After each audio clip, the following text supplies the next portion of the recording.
Idea జీవితాన్ని మార్చేస్తుంది. ఓ cell company గతంలో యాడ్లో చెప్పేది. ఆ కంపెనీ మార్చిందో మారిపోయిందో తెలియదు గానీ ఇటీవల ఓ ఐడియా దేశవ్యాప్తంగా విస్తరించే పరిస్థితి కనిపిస్తోంది. ఏంటా ఐడియా, ఏంటా కదా?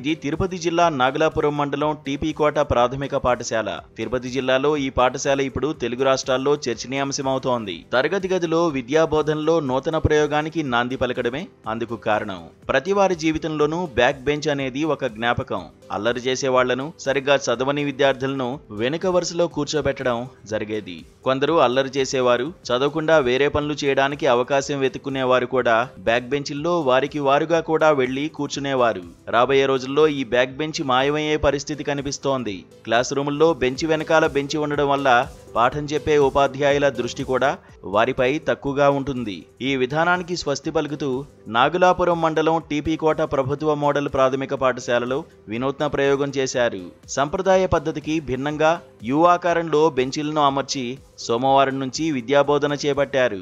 గతేడాది వినేష్ విశ్వనాథ్ దర్శకత్వంలో వచ్చిన మలయాళం సినిమా స్థానార్థి శ్రీకుట్టన్ క్లైమాక్స్ సీన్లో ఇలా విద్యార్థులను రౌండ్గా కూర్చోబెట్టే ప్రయోగం చేస్తారు.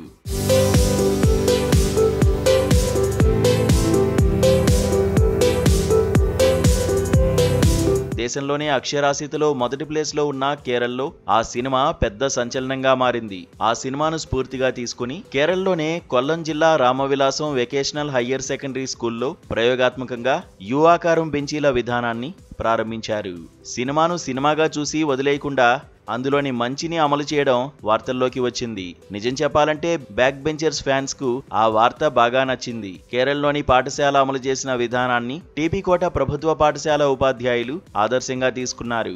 దీంతో ఇకపై ఆ స్కూల్లోని అన్ని తరగతి గదుల్లో బ్యాక్ బెంచ్లు మాయమయ్యాయి. మాజీ పాత్రికేయుడు, ప్రస్తుతం ఆ స్కూల్లో హెడ్ మాస్టర్ గా పనిచేస్తున్న వెంకటరమణ ఈ విధానాన్ని అమలు చేశారు. అమలు చేశాక వస్తున్న మార్పుపై ఆయన స్పందించారు. పాఠశాలల్లో యూ టైప్ సిట్టింగ్ తో మెరుగైన ఫలితాలు సాధించే అవకాశం ఉంటుందని భావిస్తున్నామని పాఠశాల ప్రధానోపాధ్యాయుడు వెంకటరమణ తెలిపారు. గది మధ్యలో ఉపాధ్యాయుడు నిలబడి పాఠాలు చెప్పడం వల్ల విద్యార్థులంతా ఒకే స్థాయిలో విద్యను అభ్యసించే అవకాశం ఏర్పడిందన్నారు.